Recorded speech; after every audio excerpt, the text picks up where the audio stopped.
U.S. Senator, Republican from Alabama, Jeff Sessions. Hey, Senator, it's so good to have you back on the John Fredericks Show, man. You're fighting the good fight. Thank you.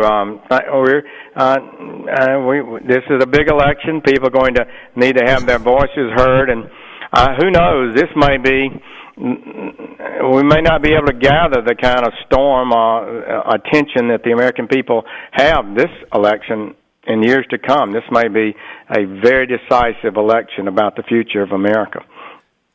Well, Senator, we started to get the first feel of what was going on when yourself and Mr. Trump put that rally on in Mobile all the way back. It seems so far back now, all the way back in July or August, and where you got 20,000 people to come out to Mobile Stadium on a Friday night. That was really the start of this whole thing, right? It was a breakout event. I mean, think how far in advance of the election this was. It wasn't on the eve of an election, you know. And he had 20,000 people in a stadium at night. It had been raining all day. Right. I didn't expect anything like that. I know, it's pretty amazing. So, Senator, let's get to Super Tuesday before we get into some of the big issues. Alabama, part of Super Tuesday, a couple days away. What do you see happening there? Well, I think Trump is in the lead, and I guess once again you'll have Rubio and Cruz a distant second at some stage, and I think that's where we are in Alabama.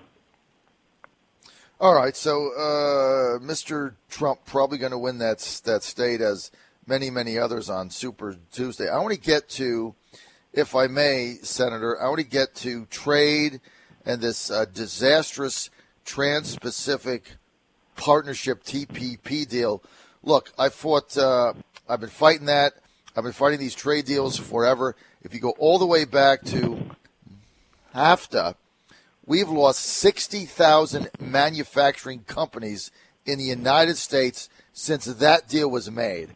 How bad is TPP, and how can we stop it? TPP is disastrous. It's 5,400 pages.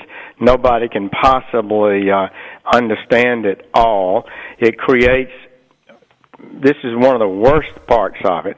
It creates an international commission, a Trans-Pacific Union Commission. I call it like the beginning of a European Union. That's where the European Union began. And these countries, the 12 of them, all just have one vote. The Sultan of Brunei has one vote. The administration's own website said it would be a living agreement, and it explicitly says that the countries can change if we were to ratify it. The countries could meet and change any of these provisions without apparently any vote of Congress. So this is, first of all, it transcends America. It's globalist. It erodes the power of the people through their elected representatives, because now we've got major issues being decided by where the United States officials, not elected officials, appointed officials, have one vote. So this is and you're correct. I have to admit, that the Korean trade agreement in 2011. John, they told us it would increase exports to Korea, our political ally, by $10 billion a year. It's increased exports about 1. Their imports to the United States has increased by 12, and the trade deficit with Korea has more than doubled, 240%. So let's look at history. Are these agreements creating jobs in America? Or are they closing factories, costing jobs in America, and transferring more of our manufacturing abroad? Well, if you go back to NAFTA, and I know that, as you mentioned, if you really understand history, many times it can predict the future. You go back to NAFTA in the 90s, Clinton putting that together with Newt Gingrich at the time, and I was fighting that. It turned out that I was right. Look, we have lost 60,000 manufacturing companies in the United States That is since that amazing, deal was made. John. Millions of Let me jobs. just say this about that. The Republican, I'll support good trade agreements, but it's time for Republicans and Democrats to acknowledge these trade agreements have not worked effectively, to acknowledge that our trading partners, competitors, are tough, smart, they're mercantilists, they're not free traders, they're determined to get access to our market and block as much as they can our access to their markets. This is not a level playing field, and we need to acknowledge that. And I think the American people will say, well, thank goodness you finally woke up for a change. I mean, meantime, 1,500 families completely destroyed, jobs lost. Who is sticking up for them? We've got to defend the American worker on the world stage. The day we can lose a single job to unfair trading is over. We've got to protect our people. Now, I know you're alert to this, but it's really true, American people, that this election is going to decide this. All they have to do is get a majority in the Congress now. There can be no amendments on this Obama trade deal, the Pacific deal, and we need to make sure that we don't elect somebody who's going to sign this agreement.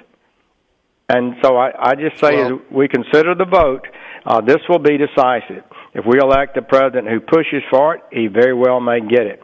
If we elect a president who opposes it, it will not happen. Are you able to stop it now, sir? Well, I think they probably still have the votes in the Senate. They got a pretty big vote in the Senate, but it was narrow in the House. I think 8 votes out of the 435.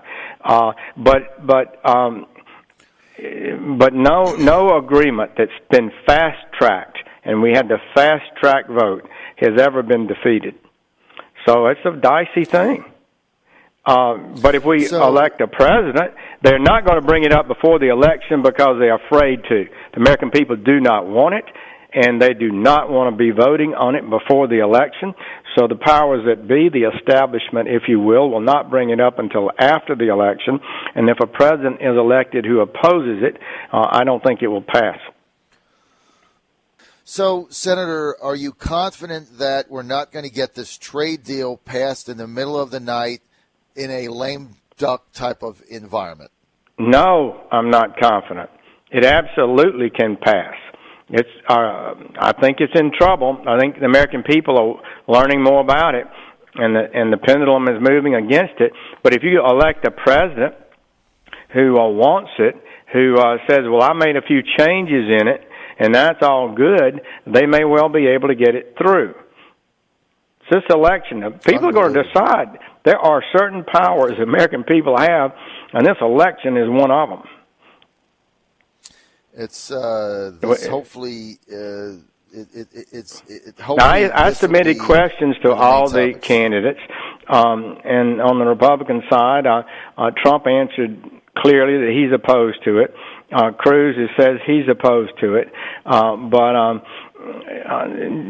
so we need to make sure before you cast a vote. Well, basically Rubio's for it, and let's just be frank. He said there were 3 planks of his foreign policy, and one of them was to pass the TPP. Now he's saying this, maybe not. He's leaving it, but he's never said he wouldn't. So I think he needs to answer that question before the election, I think. Well, Senator, there's a debate tonight, Senator Sessions, in Texas, and hopefully, rather than being asked some of these ridiculous questions they ask, that they'll actually ask each of these candidates how they stand on this TPP agreement and why. But you hit it on the head at an American Enterprise Institute interview in 2015. Rubio said the TPP, Trans-Pacific Partnership, would be one of the 3 pillars of his foreign policy. That's what he said 12 months ago, that it would be a pillar of his foreign policy. Now they ask him about it, and he changes the subject. I mean, this stuff has got to stop. I've got a couple. Well, one thing we can be sure of, John, why would they ask it at this debate when the establishment hadn't asked it at any other debate? I mean, they've just avoided the issue. All these candidates should be asked squarely about this issue, and they haven't been asked about it. Why? I don't think. I think the establishment, the mindset is the political correct crowd do not want to raise this issue because they know the American people are not happy about it. Get to illegal immigration. We find out the other day. This is unbelievable, Senator. We find out the other day so many people have been hammered by Obamacare, higher rates, higher premiums, deductibles that make it like for some people they don't even have insurance. Now we find out $750 million of taxpayer dollars for subsidies in Obamacare have gone to illegals. Then we find out the other day that millions and millions of dollars in subsidies are going to people that are not even eligible because the Obama administration is not checking out what people are saying. So we've got illegals getting $750 million. We've got people that are not being honest getting subsidies at the expense of others. What's the deal here? We're just in a total state of collapse of immigration enforcement. The career officer tried to come in and testify yesterday at our hearing the day before, and but he had to acknowledge how bad these things are. For example, we learned at our hearing this week that the unaccompanied minors, the first 6 months of this year, the number is twice what it was the first 6 months of last fiscal year. We learned that 127,000 of them have been apprehended, stopped, caught illegally in the United States, but that only 3% of those have been actually deported back home. One of the officials at this hearing this week testified as to what they do. He said, we take them to their destination city. And my jaw dropped. So a person enters the country, he wants to go visit illegally. He's got a friend or somebody who'll get in Michigan, and they take him to the destination city. And then they don't show up for hearings. They don't ever get deported. We never send people out to look for them unless there's a real problem there. And lots of them have been ordered deported by court hearings, and still nobody goes and gets them. When you see that 97% of the people caught are not deported and sent home, then you know the system is in collapse. Well, it is, and now we find out also from that yesterday, Senator, that the Obama administration says they've lost track of all these immigrant children, like they don't even know where they are now. So, like you said, they get in illegally. They're not sent back, even if they're caught. And you got to remember, just for our audience, the 127,000, that was the number of illegal children that were apprehended, right? We exactly. Don't know the These were not the ones that got... Of those that came in that were not apprehended. Right. Right? Absolutely. Unbelievable. And they acknowledged they didn't know where they were going. They were turning them over to people that weren't citizens. And and they're desperate to find a place to put them. It is just, but we're facilitating even their movement within the country. So a lot of them just turn themselves in to the officers, and they say, well, what are we going to do with you? And they say, well, I have my uncle, the person they intended to go to anyway. He'll come and take care of me, and he lives 500 miles away. Sometimes we even take them 500 miles to the person. I mean, this is ludicrous. It's so unbelievable. And what we've got to have, this election, once again, John, this election may be the last chance to focus on this and put this to rest. And as the officer acknowledged, I'm a federal prosecutor for years, the way you need the goal of criminal enforcement is not to see how many people you can arrest, but it's to deter crime. and and stop crime. So if we get serious about these illegal entrants, they'll stop coming. But as long as they get exactly what they want by coming illegally, then more will come. So this is so obvious as night follows day. And it indicates to me that they have an agenda to facilitate illegality, and that's what they're doing. And the American people need to fully understand that it's worse than they thought, and they are correct to be unhappy to begin with.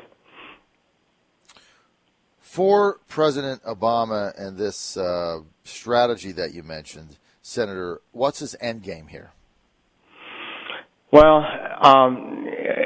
it's trying to pander to votes in the country today, and it's some sort of world globalism ideology that denigrates the concept of a nation state.